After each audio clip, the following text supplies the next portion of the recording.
Hubballi college ಯುವತಿಯ ಕೊಲೆ case ವಿಚಾರಕ್ಕೆ ಸಂಬಂಧಪಟ್ಟಂತೆ ಮಾಜಿ ಸಿಎಂ ಬಸವರಾಜ ಬೊಮ್ಮಾಯಿ ಅವರು ಆಕ್ರೋಶವನ್ನ ಹೊರಹಾಕಿದ್ದಾರೆ.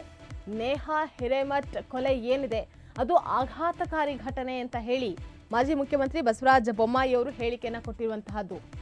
ಇನ್ನು ಹಾವೇರಿಯ ಲೋಕಸಭಾ ಅಭ್ಯರ್ಥಿಯಾಗಿರುವಂತಹ ಬಸವರಾಜ ಬೊಮ್ಮಾಯಿ ಅವರು ಮಾಧ್ಯಮದೊಟ್ಟಿಗೆ ಮಾತನಾಡುವಂತಹ ಸಂದರ್ಭದಲ್ಲಿ ನೇಹಾ ಹಿರೇಮಠ್ ಕೊಲೆ ಆಘಾತಕಾರಿ ಘಟನೆಯಾಗಿದೆ. ಎಲ್ಲಾ ಕಡೆ ಮಾಸ್ ಮರ್ಡರ್ಗಳಾಗ್ತಾ ಇದೆ. ಅದರಲ್ಲೂ ಗದಗ್ನಲ್ಲೂ 4 ಮರ್ಡರ್ ಸಹ ಆಗಿದೆ. ಬೆಂಗಳೂರಿನಲ್ಲೂ ಸಹ ಮಾಸ್ ಮರ್ಡರ್ ಆಗಿದೆ. ರೌಡಿಗಳಿಗೆ ಪೊಲೀಸರ ಭಯ ಭೀತಿ ಇಲ್ಲದಂತಾಗಿದೆ. ಅದರಲ್ಲೂ ಕರ್ನಾಟಕ ಮತ್ತೊಂದು ಬಿಹಾರ ಆಗ್ತಾ ಇದೆ ಅಂತ ಹೇಳಿ ಸರ್ಕಾರದ ವಿರುದ್ಧ ಮಾಜಿ ಸಿಎಂ ಹಾವೇರಿ ಲೋಕಸಭಾ ಕ್ಷೇತ್ರದ ಅಭ್ಯರ್ಥಿ ಬಿಜೆಪಿ ಅಭ್ಯರ್ಥಿ ಬಸವರಾಜ ಬೊಮ್ಮಾಯಿ ಅವರು ಕಾಂಗ್ರೆಸ್ ಸರ್ಕಾರದ ವಿರುದ್ಧ ಆಕ್ರೋಶವನ್ನು ಸಹ ಹೊರಹಾಕಿರುವಂತಹದ್ದು. ಹುಬ್ಬಳ್ಳಿ ಕಾಲೇಜಿನಲ್ಲಿ ನಡೆದಂತಹ ಆ ಕೊಲೆ ಘಟನೆ ಏನಿದೆ ಸಾಕಷ್ಟು ಜನರನ್ನ ದಿಗ್ಭ್ರಮಿತರನ್ನಾಗಿ ಮಾಡಿರುವಂತಹದ್ದು. ಅಲ್ಲೀಗ ಸದ್ಯ ಅಲ್ಲಿನ ವಾತಾವರಣ ಸಹ ಭಯದಿಂದ ಕೂಡಿದೆ. ಕೇವಲ ಅದೊಂದಷ್ಟೇ ಅಲ್ಲ, ನಿನ್ನೆ ಕೊಲೆ ಆಗಿರುವಂತಹದ್ದು ಸಾಕಷ್ಟು ಕೊಲೆಗಳು ಸಹ ಆಗಿದೆ. ಇದೆಲ್ಲದಕ್ಕೂ ಕಾರಣ ಕಾನೂನು ಸುವ್ಯವಸ್ಥೆ ಹದಗೆಟ್ಟು ಹೋಗಿರೋದೇ ಇಷ್ಟೆಲ್ಲ ಘಟನೆಗಳು ನಡೆಯೋದಕ್ಕೆ ಕಾರಣ ಅಂತ ಹೇಳಿ ಮಾಜಿ ಮುಖ್ಯಮಂತ್ರಿ ಬಸವರಾಜ ಬೊಮ್ಮಾಯಿ ಅವರು ಸರ್ಕಾರದ ವಿರುದ್ಧ ವಾಗ್ದಾಳಿಯನ್ನು ಸಹ ನಡೆಸಿದ್ದಾರೆ. ಇದೊಂದು ಅತ್ಯಂತ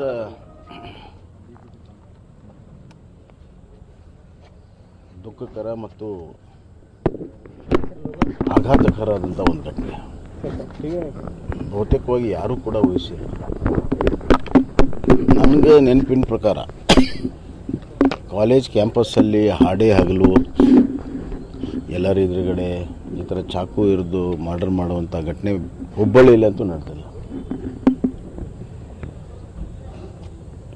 ಇದು ಒಂದು ರೀತಿಯಲ್ಲಿ ಸಮಾಜದಲ್ಲಿ ಇರುವಂಥ ಒಂದು ಶೋಭೆ ಪ್ರತಿಬಿಂಬ ಇದು. ಮತ್ತು ಸಮಾಜದಲ್ಲಿ ಒಬ್ಬ ಸಮಾಜ ಇನ್ನೊಂದು ಸಮಾಜ ನಡುವೆ ಇರುವಂಥ ಸಾಮರಸ್ಯ ಕೊರತೆ ಆಗಿದೆ. ಎರಡನೇದಾಗಿ ಕಾನೂನು ಸುವ್ಯವಸ್ಥೆ ಸಂಪೂರ್ಣವಾಗಿ ಕುಸಿದಿದೆ. ಏನಂದರೆ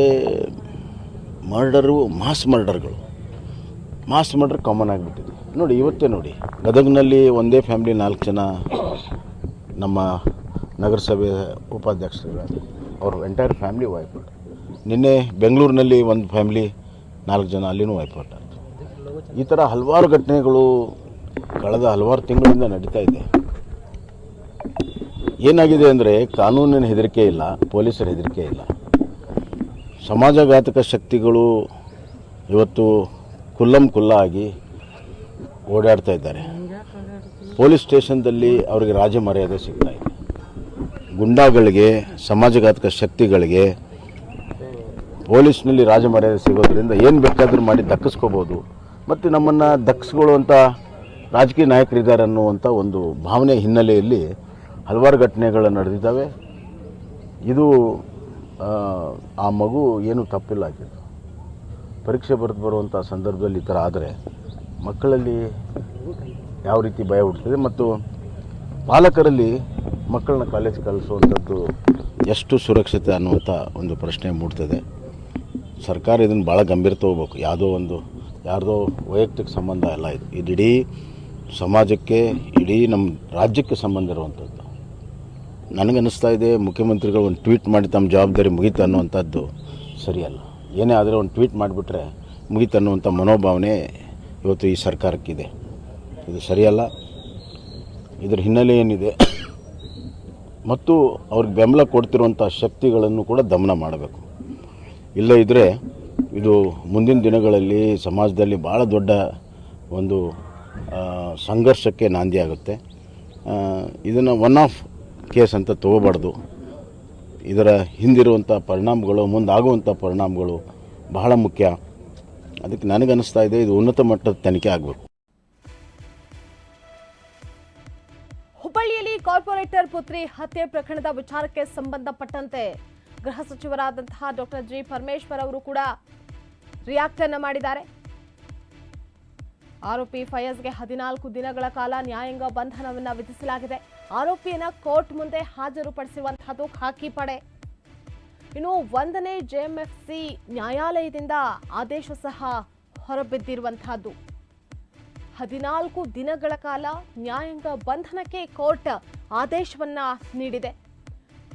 ಹುಬ್ಬಳ್ಳಿಯ ಯುವತಿ ಏನು ಹತ್ಯೆ ಪ್ರಕರಣದ ವಿಚಾರಕ್ಕೆ ಸಂಬಂಧಪಟ್ಟಂತೆ, ಹುಬ್ಬಳ್ಳಿಯ ಕಾರ್ಪೊರೇಟರ್ ಪುತ್ರಿ ಹತ್ಯೆ ಪ್ರಕರಣದ ವಿಚಾರಕ್ಕೆ ಸಂಬಂಧಪಟ್ಟಂತೆ ಈಗಾಗಲೇ ಆರೋಪಿ ಫಯಾಜ್ಗೆ 14 ದಿನಗಳ ಕಾಲ ನ್ಯಾಯಾಂಗ ಬಂಧನವನ್ನು ವಿಧಿಸಲಾಗಿದೆ. ಆರೋಪಿಯನ್ನ ಕೋರ್ಟ್ ಮುಂದೆ ಹಾಜರುಪಡಿಸಿರುವಂತಹದ್ದು ಖಾಕಿ ಪಡೆ. 1ನೇ ಜೆಎಂಎಫ್ಸಿ ನ್ಯಾಯಾಲಯದಿಂದ ಆದೇಶ ಸಹ ಹೊರಬಿದ್ದಿರುವಂತಹದ್ದು. 14 ದಿನಗಳ ಕಾಲ ನ್ಯಾಯಾಂಗ ಬಂಧನಕ್ಕೆ ಕೋರ್ಟ್ ಸಹ ಆದೇಶವನ್ನ ಹೊರಡಿಸಿದೆ. ನಿನ್ನೆ ಎಕ್ಸಾಮ್ ಅನ್ನ ಬರೆಯೋದಕ್ಕೆ ತೆರಳಿದಂತಹ ಯುವತಿ, ಮನೆಯಿಂದ ತೆರಳಿದಂತಹ ಯುವತಿ ಮನೆಗೆ ವಾಪಸ್ ಆಗಲೇ ಇಲ್ಲ. ಅದರಲ್ಲೂ ಜವರಾಯ ತನ್ನ ಅಟ್ಟಹಾಸವನ್ನ ಮೆರೆದಿರುವಂತಹದ್ದು.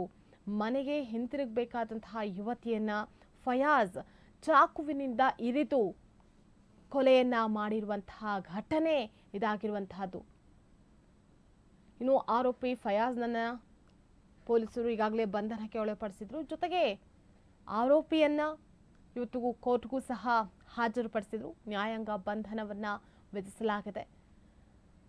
ಇನ್ನು ನೇಹಾ ಕೊಲೆಯ ವಿಚಾರಕ್ಕೆ ಸಂಬಂಧಪಟ್ಟಂತೆಯೂ ಕೂಡ ತನಿಖೆ ಮುಂದುವರೆದಿರುವಂತಹದ್ದು.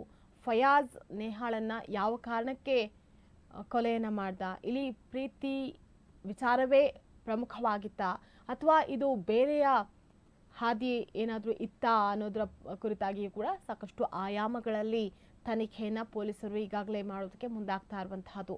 ಇವತ್ತು ಆರೋಪಿಯನ್ನ ಕೋರ್ಟ್ಗೆ ಹಾಜರುಪಡಿಸಲಾಗಿತ್ತು. 14 ದಿನಗಳ ಕಾಲ ನ್ಯಾಯಾಂಗ ಬಂಧನಕ್ಕೆ ಹೊರಡಿಸಲಾಗಿರುವಂತಹದ್ದು. ಹುಬ್ಬಳ್ಳಿಯ ಕಾಲೇಜಿನಲ್ಲಿ ಯುವತಿ ಕೊಲೆ ಪ್ರಕರಣದ ವಿಚಾರಕ್ಕೆ ಸಂಬಂಧಪಟ್ಟಂತೆ ಈ ಕೊಲೆಯನ್ನ ಖಂಡಿಸಿ ಇವತ್ತು ಎಬಿವಿಪಿ ಪ್ರತಿಭಟನೆಯನ್ನ ಸಹ ಮಾಡ್ತಾ ಇದೆ. ಇವತ್ತು ಹುಬ್ಬಳ್ಳಿಯ ಎಲ್ಲಾ ಕಾಲೇಜ್ಗಳನ್ನ ಬಂದ್ ಮಾಡೋದ್ರ ಮೂಲಕ ಪ್ರತಿಭಟನೆಯನ್ನ ಮಾಡೋದಕ್ಕೆ ಮುಂದಾಗ್ತಾ ಇರುವಂತಹದ್ದು. ಕಾಲೇಜುಗಳಿಗೆ ಬಂಧನ ಘೋಷಣೆ ಮಾಡಿರುವಂತಹದ್ದು ಎಬಿವಿಪಿ ಹಾಗೆ ಹಿಂದೂ ಪರ ಸಂಘಟನೆಗಳು ಜಂಟಿಯಾಗಿ ಹೋರಾಟವನ್ನ ಸಹ ಮಾಡೋದಕ್ಕೆ ಮುಂದಾಗ್ತಾ ಇರುವಂತಹದ್ದು.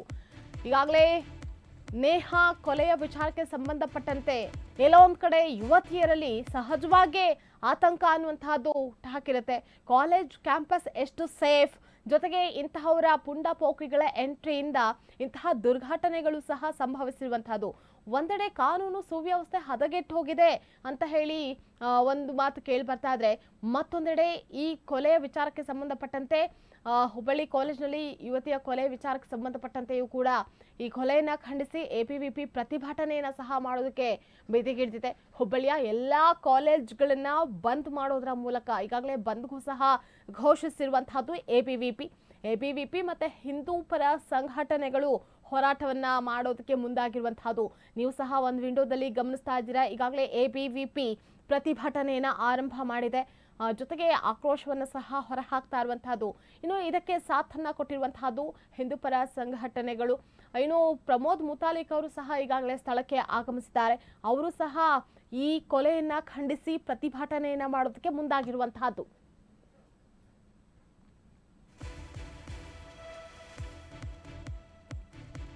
ಹುಬ್ಬಳ್ಳಿಯಲ್ಲಿ ಕಾಲೇಜ್ ಯುವತಿ ಮರ್ಡರ್ ಕೇಸ್ ವಿಚಾರಕ್ಕೆ ಸಂಬಂಧಪಟ್ಟಂತೆ ಗೃಹ ಸಚಿವ ಡಾಕ್ಟರ್ ಜಿ ಪರಮೇಶ್ವರ್ ಅವರು ಸಹ ಪ್ರತಿಕ್ರಿಯೆಯನ್ನ ನೀಡಿದ್ದಾರೆ.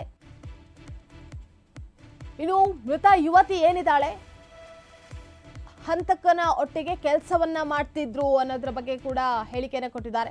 ಪರಸ್ಪರ ಒಬ್ಬರನ್ನೊಬ್ಬರು ಪ್ರೀತಿಯನ್ನ ಮಾಡ್ತಾ ಇದ್ರು ಅಂತ ಹೇಳಿ ಗೃಹ ಸಚಿವರಾದಂತಹ ಡಾಕ್ಟರ್ ಜಿ ಪರಮೇಶ್ವರ್ ಅವರು ಹೇಳಿಕೆಯನ್ನ ಕೊಟ್ಟಿದ್ದಾರೆ. ಇತ್ತೀಚೆಗಷ್ಟೇ ಯುವತಿ ಆತನಿಂದ ದೂರ ಆಗೋದಕ್ಕೆ ಯತ್ನ ಮಾಡ್ತಾ ಇದ್ಲು. ಆದ ಕಾರಣದಿಂದ ಈ ಕೊಲೆ ನಡೆದಿದೆ. ಹುಡುಗಿ ದೂರ ಮಾಡ್ತಾ ಇದ್ದಾಳೆ ಅನ್ನುವಂತಹ ಕಾರಣದಿಂದಾಗಿ ಈ ಹತ್ಯೆಯನ್ನ ಎಸಗಿದ್ದಾನೆ ಫಯಾಜ್ ಅಂತ ಹೇಳಿ ತಿಳಿಸಿದ್ದಾರೆ. ಯುವತಿಯ ತಾಯಿ ಮೇಲೂ ಸಹ ಹಲ್ಲೆಯನ್ನ ಮಾಡಿದ್ದಾನೆ ಫಯಾಜ್ ಅನ್ನೋದ್ರ ಬಗ್ಗೆ ಗೃಹ ಸಚಿವರಾದಂತಹ ಪರಮೇಶ್ವರ್ ಅವರು ಇವತ್ತು ತುಮಕೂರಿನಲ್ಲಿ ಹೇಳಿಕೆಯನ್ನು ಸಹ ಕೊಟ್ಟಿರುವಂತಹದ್ದು. ಇನ್ನು ತುಮಕೂರಿನಲ್ಲಿ ಗೃಹ ಸಚಿವ ಡಾಕ್ಟರ್ ಜಿ ಪರಮೇಶ್ವರ್ ಅವರು ಹುಬ್ಬಳ್ಳಿಯಲ್ಲಿ ನಡೆದಿರುವಂತಹ ಕೊಲೆ ವಿಚಾರಕ್ಕೆ ಸಂಬಂಧಪಟ್ಟಂತೆ ಹೇಳಿಕೆಯನ್ನು ಸಹ ಕೊಟ್ಟಿದ್ದಾರೆ. ಮೃತ ಯುವತಿ ಹಂತಕ ಇವರಿಬ್ರು ಸಹ ಒಟ್ಟಿಗೆ ಕೆಲಸ ಮಾಡ್ತಾ ಇದ್ರು, ಜೊತೆಗೆ ಪರಸ್ಪರ ಇವರು ಒಬ್ಬರನ್ನೊಬ್ರು ಪ್ರೀತಿ ಮಾಡ್ತಾ ಇದ್ರು.